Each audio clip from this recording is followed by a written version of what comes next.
नमस्कार दोस्तों, मैं कुलदीप सिंह आपका स्वागत करता हूं।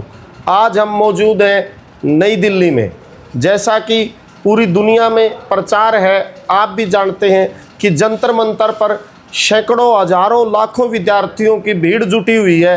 देश भर के विद्यार्थी अलग अलग राज्यों से आकर ये मांग कर रहे हैं कि केंद्रीय मानव संसाधन विकास मंत्री श्री धर्मेंद्र प्रधान जी इस्तीफ़ा दें और देश की जो परीक्षाएं हैं, खासकर नीट की परीक्षा का जो एक पेपर लीक हुआ है और इसी तरीके से 80 से ज़्यादा पेपर लीक हो चुके हैं, परीक्षाएं साफ सुथरी हों और पेपर लीक पर जैसी दुर्घटनाएं ना हो, इन सभी मांगों को लेकर यहाँ पर विभिन्न छात्र संगठनों के नेतृत्व में एक विरोध कार्रवाई आयोजित की गई।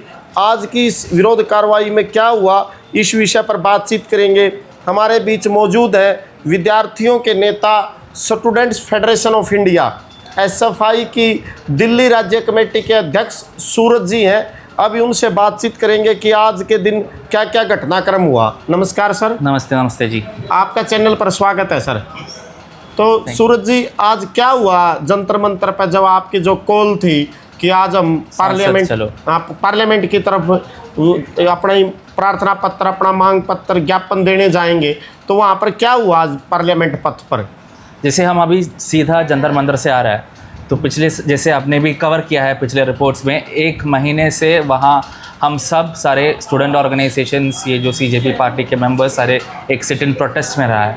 पिछले 2 दिन से हमारे all India president Adarsh Shamsa ji और all India joint secretary Aishe Ghosh एक इंडेफिनिट हंगर स्ट्राइक का भी एक कॉल दिया है। और आज 20 जुलाई को एक पार्लियामेंट मार्च का एक अनाउंसमेंट भी कर दिया था।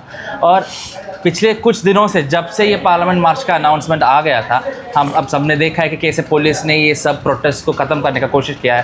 पहले सोनम वांगचुक जी को वहाँ से लेकर गया, किडनैप करके लेकर गया, और कल से या परसों रात से भी हम देख रहे थे कि पुलिस के डिप्लॉयमेंट कैसे बढ़ते जा रहे थे ये प्रोटेस्ट साइट के अंदर।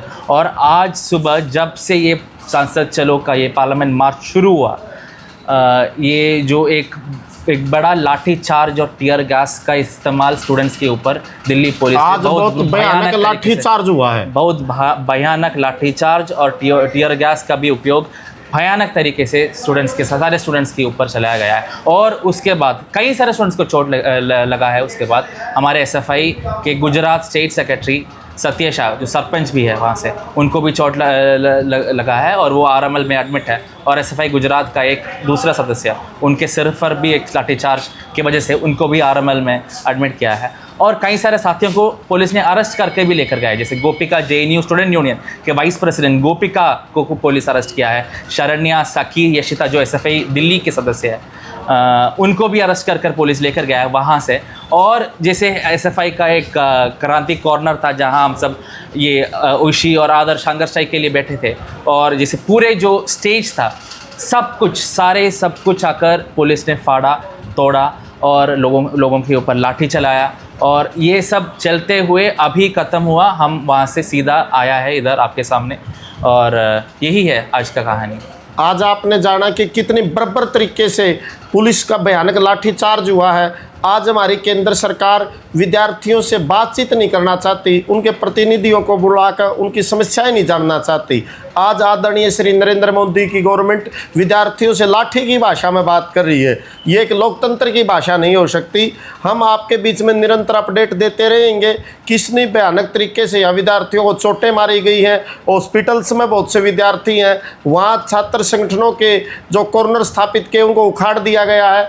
और इस भयानक दमन के बीच में भी हम निरंतर आपके बीच में रिपोर्टिंग करते रहेंगे। आपने समय दिया, आपका भी बहुत बहुत धन्यवाद।